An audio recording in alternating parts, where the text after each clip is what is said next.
brother. Hey man, how's it going? Good, good. Just back in Fort Collins after the holidays.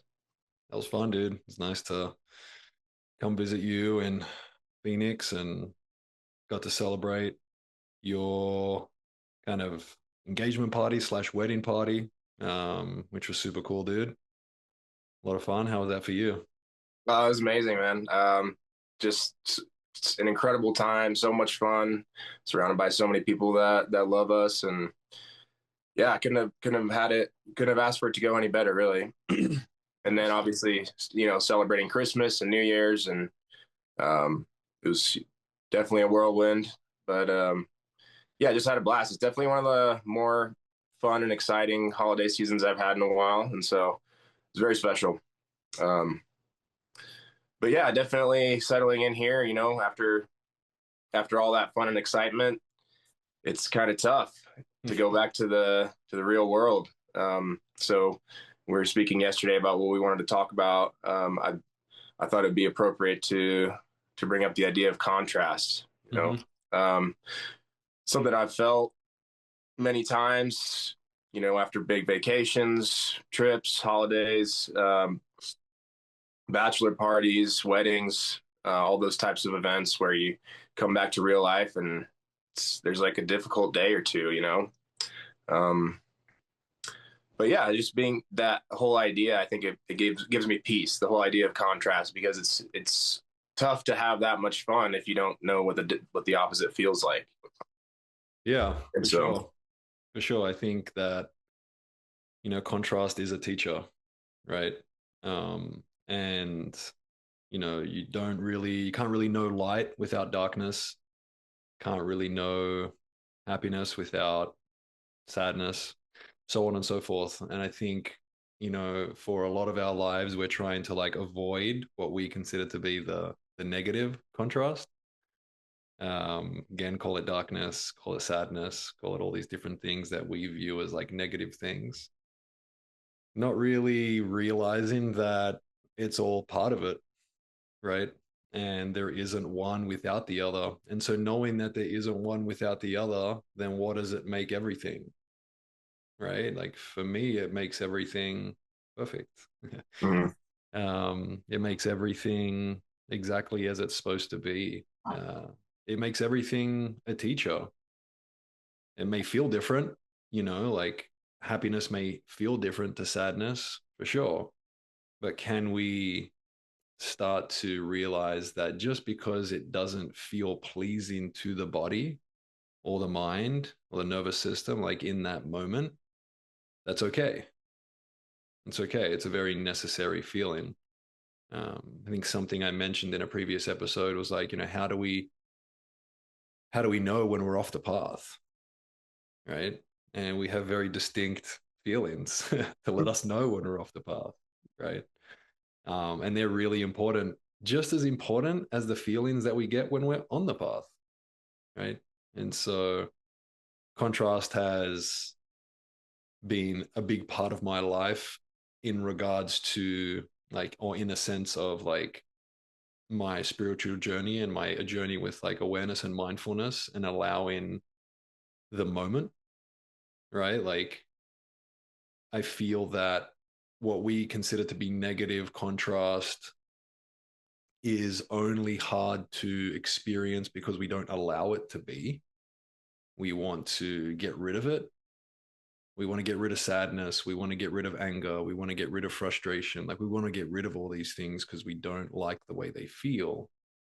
And as soon as we don't allow them to be, we offer resistance, and then we go deeper into those feelings that we don't enjoy, right? And it's kind of like contrary to what we would think.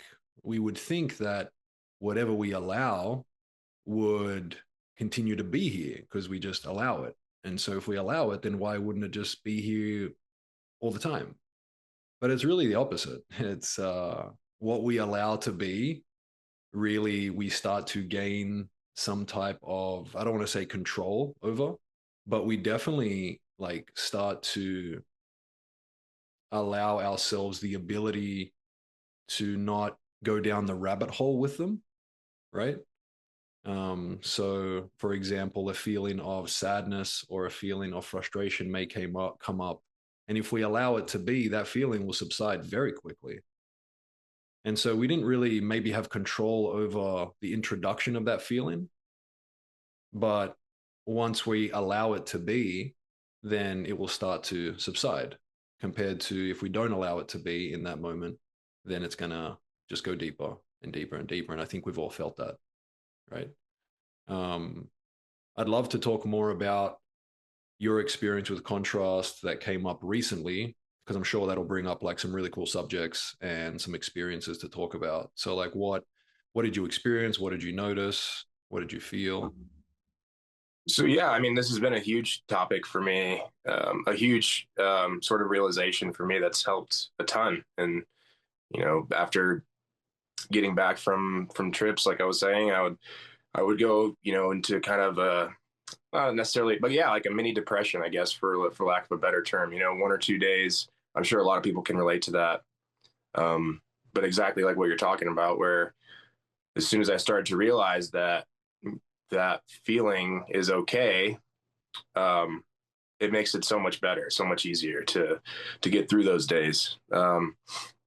But yeah, so obviously just had all the holidays, had surrounded by people, that we were that love us, like I was saying, family and friends, and just having the best time, partying and then so it's a big come down from that. And so when you kind of get back to the real world where you're not surrounded by quite as many people that necessarily love you, maybe just your partner or or just one friend or depending on your situation, but just that like kind of reality check where you're like, oh, all the fun times are over, and you kind of just get in your head about all those things, and you Mm-hmm. start to, yeah, I mean, like sadness, frustration, little things start to frustrate you, the normal things of everyday life. Um, but but yeah, I mean, just basically all those little things I think I was sharing with you today. Went to put the frother in my coffee and it exploded. Um, trying to get certain things to work, trying to start the car wouldn't start, just all these little things that, and I'm like, after I had so much fun and now I'm just like one thing after another just is, bothering me, I guess, for lack of a better term. But Yeah, it's like the illusion of control in a way, right? It's mm, like when life doesn't match our expectations and we receive the contrast of the norm. For example, I'm sure most mornings you don't get coffee all over yourself, and most mornings the car starts, right? First time. But then you get offered some contrast of that experience that you've experienced again and again. And it just makes you realize, like, all right, I'm actually like not in control of all things. And that's okay.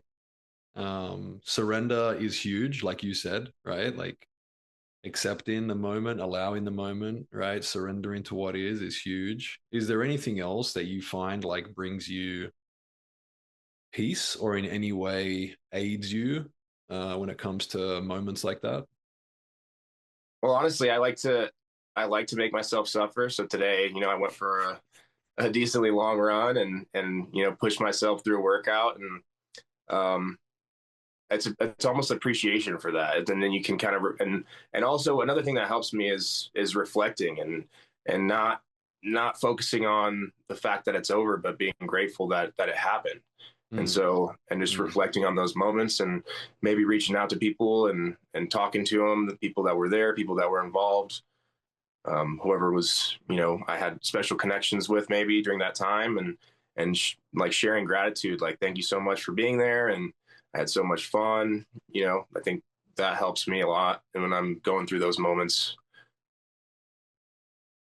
yeah, it's like, we've spoken about the ego, and I think like the ego, or, again, it's not an entity, it's when we attach to a thought, right? But like, I feel that, the ego thrives in this place of like comparison.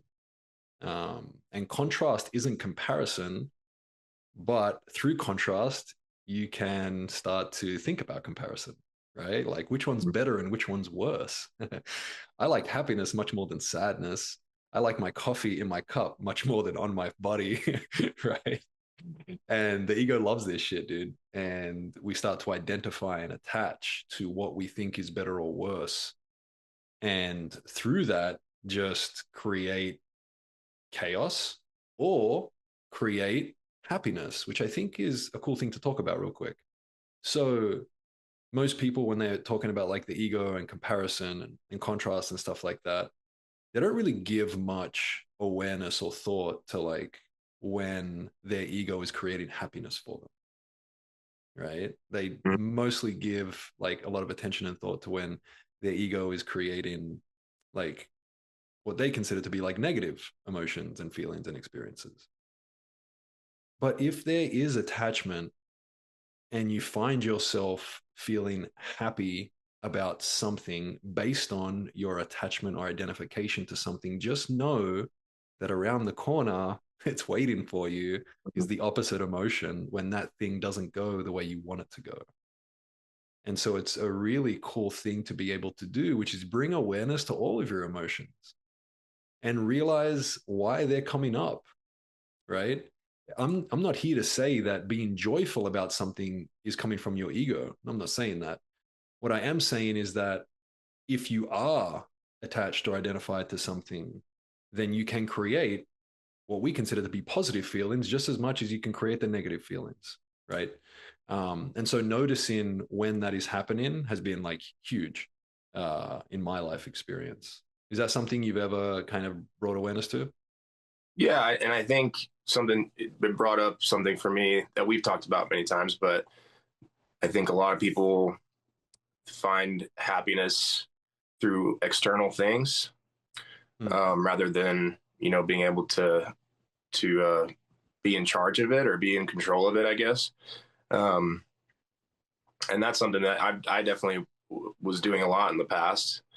But I think it's important to know, yeah, when you're feeling happy and when you're feeling sad, and not necessarily depending on external things to give you happiness. You know what I mean? I know exactly what you mean. I know exactly what you mean. And I mean, I think that's the whole point, right? And something we've spoken about, which is just like, happiness is a place inside of us. And it's not that, or love is a place inside of us, and happiness is a place inside of us, and all these feelings are inside of us, obviously. And there are things in the physical world that are stimuluses for these emotions, right? Which is beautiful. It's beautiful to have a stimulus for love. It's beautiful that, when I see Kat, she's a stimulus for love for me. There's nothing wrong with that. There's nothing wrong with anything. So what I'm about to say, there's nothing wrong with, right? But there's a difference between being like something being a stimulus for happiness, joy, and so on and so forth, and you realizing that compared to feeling that emotion and not realizing it's the stimulus, actually thinking that it is the source, right? That like your Yeah. happiness, that love is coming from that thing, because that is when we start to have big identification, big attachment. And that's when we're going to have big swings, right? So, like, your girlfriend leaves you, huge swing because you felt that she was love. And without her, you're not whole anymore. You're not loved anymore, so on and so forth, right? Um, it could be, I mean, from that, what we consider to be like an extreme, right? Like breaking up, to something super like small, that I consider to be small, which is like you lose your phone, right? And it's like some people lose their minds, dude. As in, like, I need this thing. Like, this Yeah. thing brings me so many things and so much joy, and whatever like the beliefs are behind it. Really, it's just a phone. Um, and so, noticing when you are not aware of the fact that the external world is a stimulus compared to being the source of your feelings and your emotions and your state of being. Mm. I wanted to talk too about like intentionally offering yourself contrasts. I think a lot of people get very comfortable in their lives and their routines and their habits, and they don't like to go outside of that. Mm, yeah. Me and you love that shit. Oh yeah. we love that shit, dude. I didn't always love it. I'm not sure about you. Did you always love it? Like as far back as you can remember? Or was No, it? no, I definitely was, creature of comfort and Yeah. I like to do things that make me feel good. Yeah. And it wasn't until, yeah, probably the past 5 years or so, and I really started to put myself in situations that made me feel uncomfortable and, like cold plunging and Hmm. things of that nature, or, this podcast here. It's not necessarily my comfort zone, but I like doing it. I like pushing myself, and you kind of unlock certain things. I think we talked about on a different episode, like public speaking, giving speeches at, my best friend's wedding, and yeah, just presenting yourself with opportunities to try new things, to push yourself really and to grow. Yeah. I mean, what I have found is that on the other side of the contrast, and when we're referring to like putting yourself in contrast, it's really like putting yourself in the fire, right? Like putting yourself in the contrast that doesn't necessarily feel good, right? So whether it's an experience that you're fearful of, or an experience that you're uneasy with, or whatever it is, right? Is what we're kind of referring to when it comes to putting yourself in the contrast. It could also be just like maybe something that you're not necessarily feeling weird about or fearful about, but just like it's just a very different experience. Never experienced it before, right?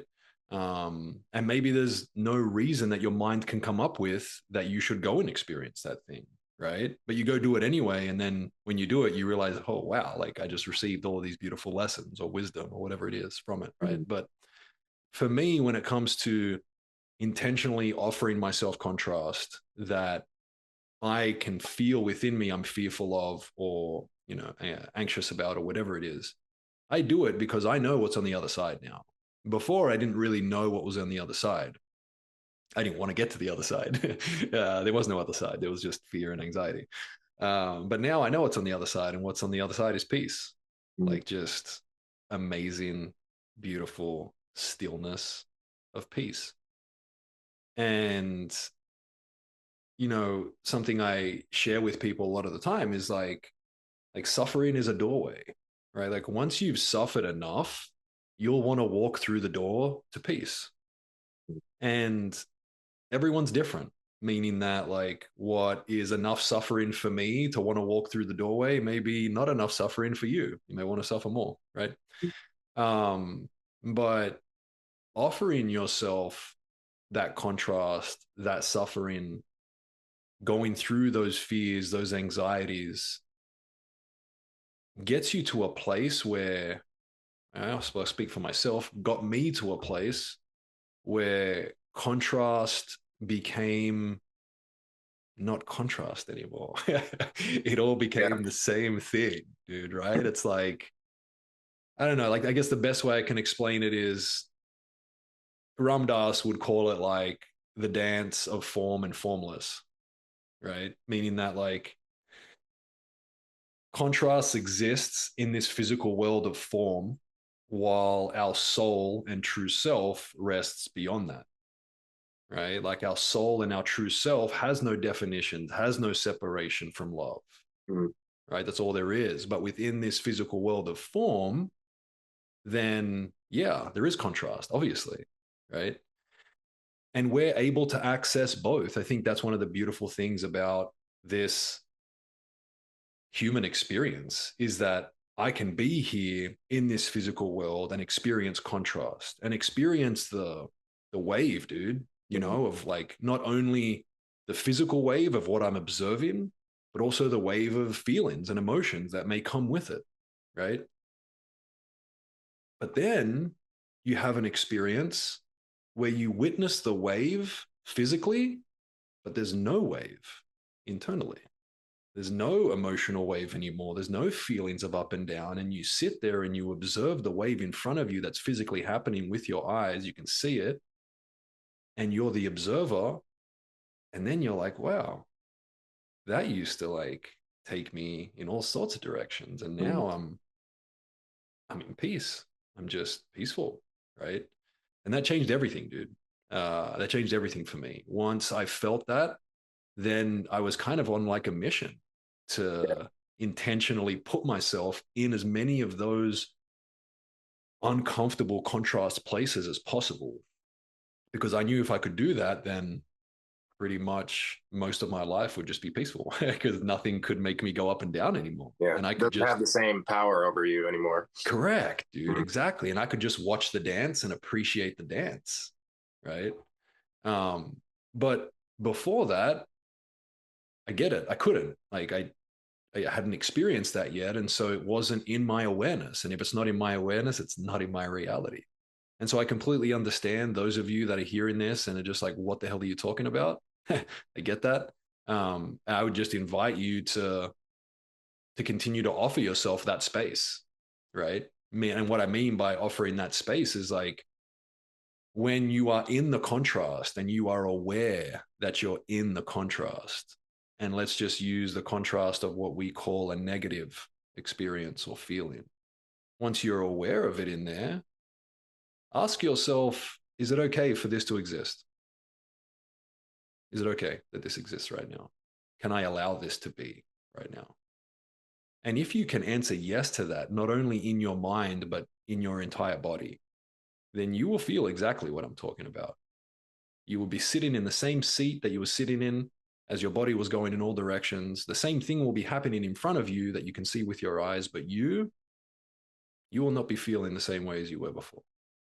I think that's a really beautiful thing. Absolutely. Yeah, I think it'd be helpful to bring up a couple examples, like in my life recently. I like to drink. I like to have some beverages almost every night, and yeah, so just giving that up is not necessarily easy for me, not necessarily fun for me, but Mm-hmm. just offering that contrast. Our good friend Dylan did a 3 day fast, like from food, which is pretty insane and pretty scary to think about, I think, for most people. Um, but just things like that that really unlock, you feel like you can unlock superpowers by just doing that. 100%. I mean, there's so many, dude. There's so many things that you can offer yourself. And the more you do, the more you realize your power. Like, you're so powerful, man. You know what I mean? Like, we are so powerful, dude. And we may not have control of everything that's happening around us. Cool, man. No problem. I get that. But we should have control of what's happening within us. And to start to flex that muscle, and start to offer yourself those experiences that allow you to build that muscle. It's one of the most beautiful things you can offer yourself. Um, and it allows you to shine your light so much brighter, because now instead of feeling like you're in the ocean and it's having your way with you, you're one with the ocean, and it's not it's not taking you where you don't want to go. It's taking you exactly where you want to go, and so it's pretty cool. Yeah, absolutely. Is there anything else you wanted to touch on? Yeah, there's a few things. Contrast. Okay. um so I think, like, we speak about most things that don't feel good as a teacher, right? And so contrast is a teacher, obviously. Um, and I'll just simplify it for you, right? Like, how is it a teacher and how can you use it as a teacher? Whenever you're feeling the contrast of something that doesn't feel good, those are the places that want your love. It's that simple.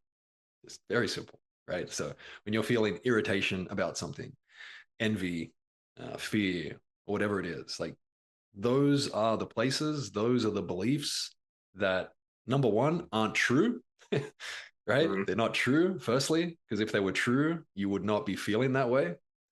And secondly, those are the places that want your love. They don't want your rejection, they don't want your resistance. If you give them rejection or resistance, they will persist. Think of like it's a part of you. It's like a little kid inside of you that's irritated, Mm-hmm.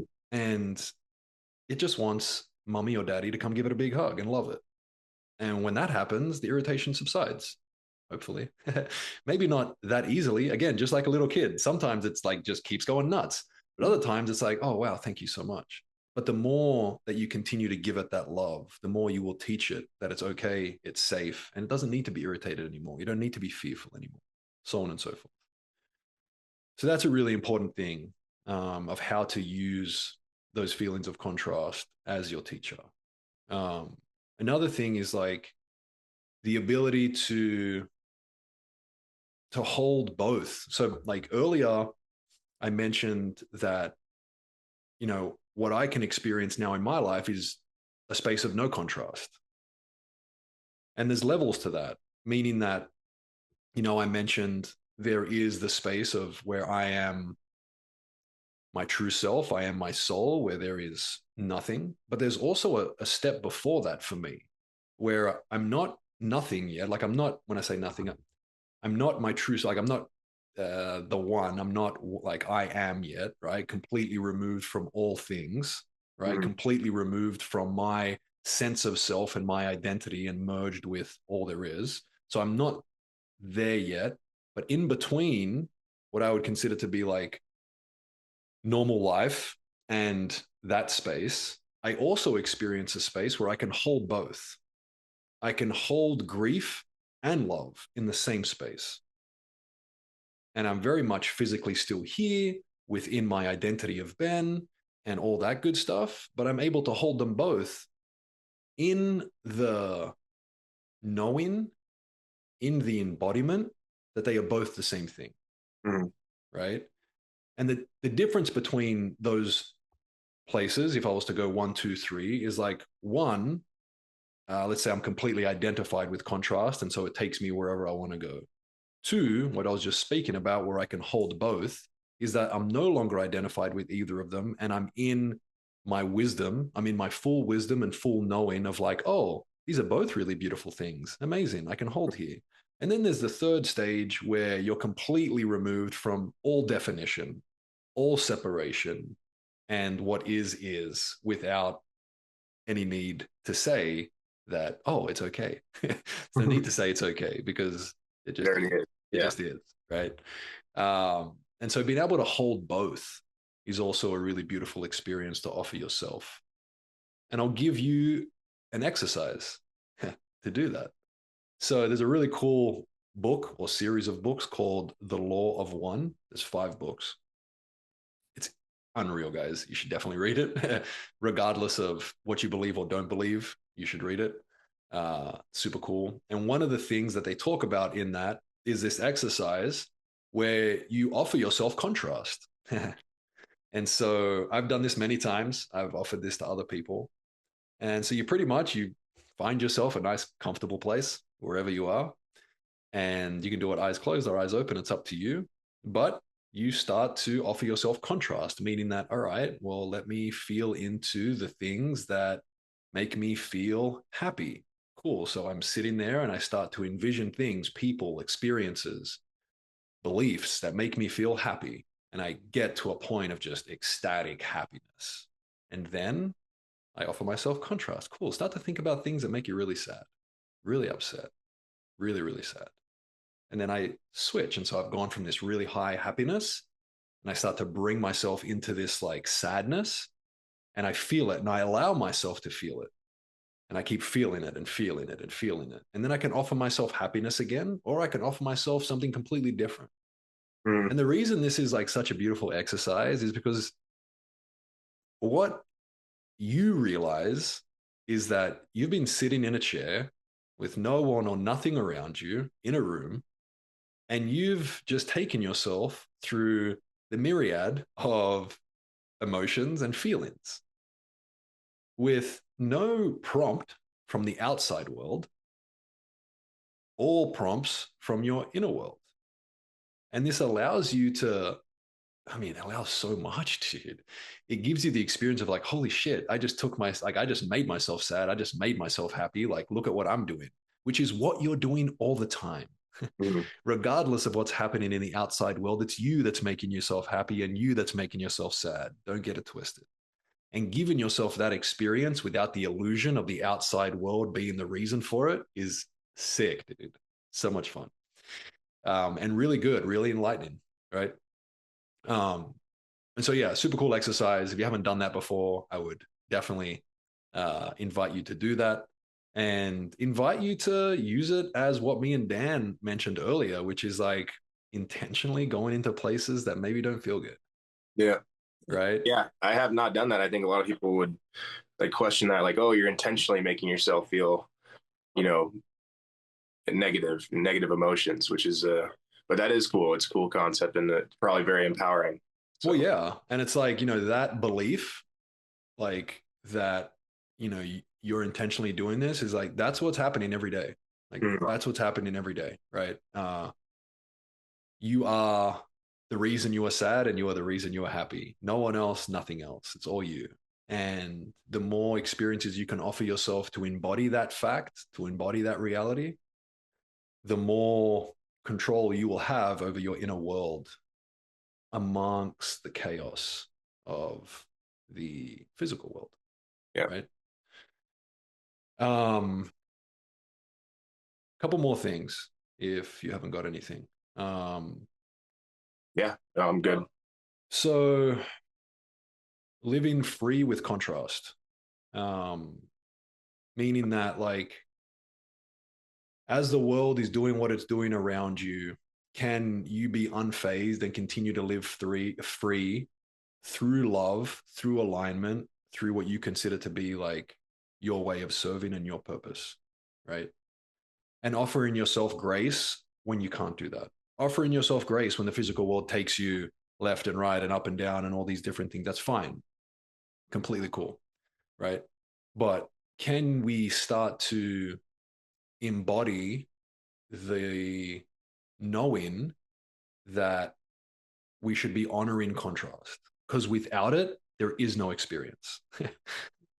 Right? There literally is no experience. There's no emotions, there's no nothing without contrast. And so, can we honor it and start to appreciate it, accept it, allow it? Right? That is how we live free with contrast in everyday life. So, without completely becoming the soul and all that type of stuff, every day, waking up, going to work, doing whatever you're doing, you want to live free with all of that. That's how you do it.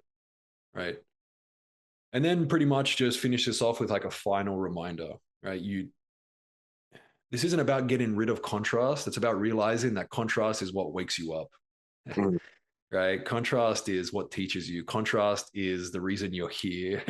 It's what allows you to experience everything, right? And the biggest lessons that contrast is going to offer you is the lesson of letting go, right? That another way to say that is acceptance, allowing, right? But just letting go, right? Another lesson it's going to offer you is the ability to accept what is, which again is another form of letting go. And I think for me, like what I would consider to be like one of the, you know, because these are all beautiful experiences, but like for me, one of the most transformative experiences, not that letting go isn't transformative, but one of the most transformative experiences that this has given me contrast and understanding it and embodying it is like that I am the stillness. I am the awareness. I am. And all of this that's going on, this is just the play, dude. This is just the play that's happening in front of me. Call it a video game, call it whatever you want. This is just happening. All of this is happening. And none of it has the power to phase me unless I allow it to, whether I allow it through my conscious mind or my subconscious mind, right? I'm allowing it through one of those ways. But ultimately, it doesn't have that power. That's huge, man. That's huge, huge, yeah. right? And it becomes less about trying to control everything because that's a fucking no point game, dude. Like no one's winning that game, right? Because you can't control everything in the outside world, but you are able to bring stillness and control to your inside world. And so switching that focus and experiencing that and realizing what I am as a soul at my core, as my true self, so much peace.